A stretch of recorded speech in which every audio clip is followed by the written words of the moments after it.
वृतांक त्याग एवं ग्रह नक्षत्र व्रत की विधि। भगवान श्री कृष्ण बोले, महाराज, अब मैं वृंताक बैंगन के त्याग की विधि बता रहा हूँ। व्रती को चाहिए कि 1 वर्ष 6 मास अथवा 3 मास वृतांक का त्याग कर उद्यापन करे। उसके बाद संकल्प पूर्वक भरणी अथवा माघ नक्षत्र में उपवास कर एक स्थानडिल्य बनाकर उस पर अक्षत पुष्पों से यमराज का तथा उनके परिकरों का आवाहन कर गंध, पुष्प, नैवेद्य आदि उपचारों से यम, काल, नील, चित्रगुप्त, वैवस्वत, मृत्यु तथा परमेष्टि इन पृथक पृथक नामों से विविध पूर्वक पूजन करे।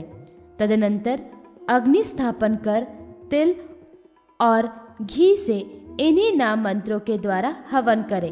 तदनंतर स्विष्टकृत एवं प्रायश्चित होम करे। आभूषण, वस्त्र, छाता, जूता, काला कंबल, काला बैल, काली गाय और दक्षिणा के साथ सोने का बना हुआ वृंताक ब्राह्मण को दान कर दे और अपनी शक्ति के अनुसार ब्राह्मण भोजन कराए। ऐसा करने से पौंडरिक यज्ञ का फल प्राप्त होता है। साथ ही व्रत को 7 जन्म तक यम का दर्शन नहीं करना पड़ता और यही दीर्घ समय तक स्वर्ग में समादूत होकर निवास करता है।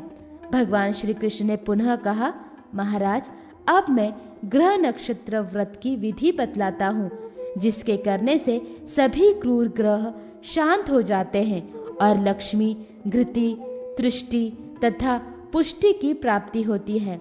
जिस रविवार को हस्त नक्षत्र हो, उस दिन भगवान सूर्य का पूजन कर नक्त व्रत करना चाहिए।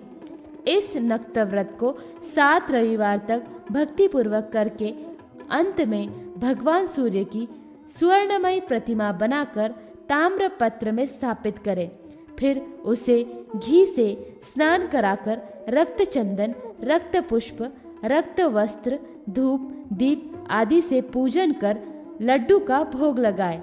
जूता, छाता, 2 लाल वस्त्र और दक्षिणा के साथ वह प्रतिमा ब्राह्मण को दे। इस व्रत को करने से आरोग्य, संपत्ति और संतान की प्राप्ति होती है।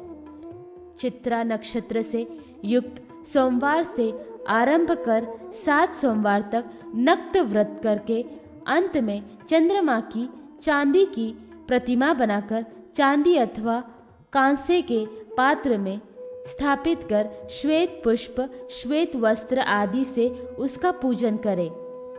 दध्योदन का भोग लगाकर जूता, छाता तथा दक्षिणा सहित वह मूर्ति ब्राह्मण को प्रदान करे। यथाशक्ति ब्राह्मण भोजन कराए। इससे चंद्रमा प्रसन्न होते हैं। उनके प्रसन्न होने से दूसरे सभी ग्रह प्रसन्न हो जाते हैं। स्वाति नक्षत्र से युक्त भोमवारस से आरंभ कर 7 भोमवारक तक नक्त व्रत करके अंत में स्वर्ण की भोम की प्रतिमा बनाकर ताम्र पात्र में स्थापित कर रक्त चंदन, रक्त वस्त्र आदि से पूजन कर घी युक्त कसार का भोग लगाकर सब सामग्री ब्राह्मण को दे। इसी प्रकार विशाखा युक्त बुधवार को बुध का पूजन कर उद्यापन में स्वर्णमय बुध की प्रतिमा ब्राह्मण को प्रदान कर दे। अनुराधा नक्षत्र से युक्त बृहस्पतिवार के दिन से 7 बृहस्पतिवार तक नक्त व्रत करके अंत में स्वर्ण की देवगुरु बृहस्पति की मूर्ति बनाकर स्वर्ण पात्र में स्थापित करे।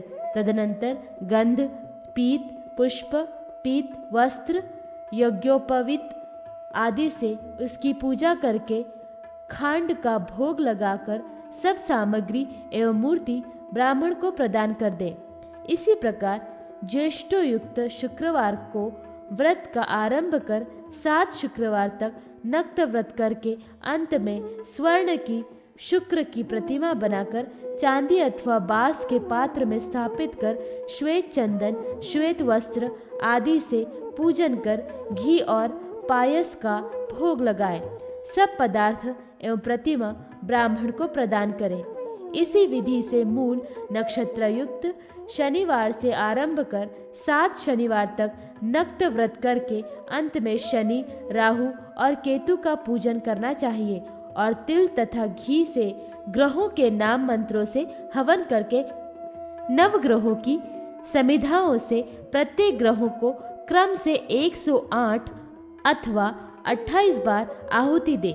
शनैश्चर आदि की प्रतिमा लोह अथवा स्वर्ण की बनाएं। कृष्णान्न का भोग लगाकर सब सामग्री सहित वे प्रतिमाएं ब्राह्मण को प्रदान कर दे। इससे सभी ग्रहों की पीड़ा शांत हो जाती है। इस व्रत को विधि पूर्वक करने से क्रूर ग्रह भी सौम्य एवं अनुकूल हो जाते हैं और उसे शांति प्रदान करते हैं।